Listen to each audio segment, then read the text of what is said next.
From this distant vantage point, the Earth might not seem of any particular interest. But for us, it's different. Consider again that dot.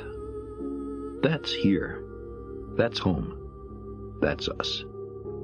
On it, everyone you love, everyone you know, everyone you ever heard of, every human being who ever was, lived out their lives. The aggregate of our joy and suffering. Thousands of confident religions, ideologies, and economic doctrines.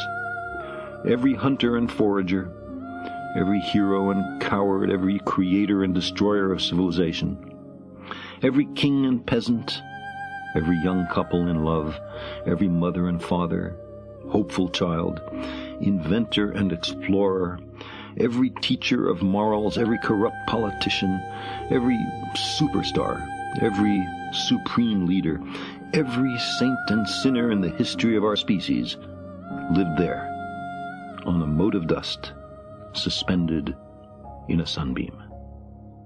The Earth is a very small stage in a vast cosmic arena.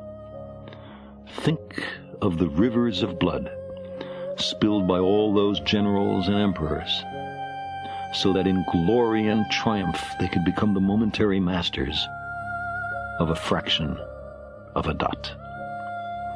Think of the endless cruelties visited by the inhabitants of one corner of this pixel on the scarcely distinguishable inhabitants of some other corner. How frequent their misunderstandings, how eager they are to kill one another, how fervent their hatreds.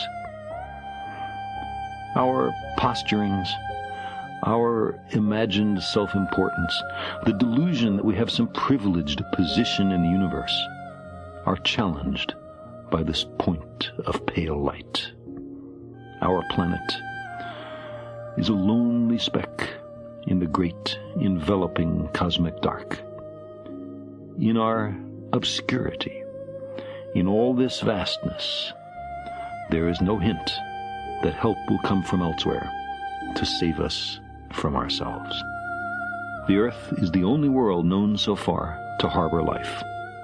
There is nowhere else, at least in the near future, to which our species could migrate. Visit? Yes. Settle?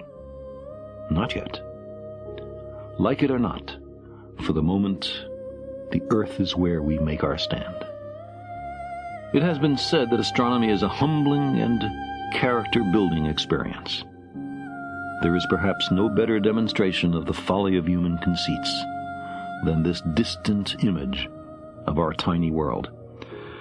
To me, it underscores our responsibility to deal more kindly with one another and to preserve and cherish the pale blue dot, the only home we've ever known.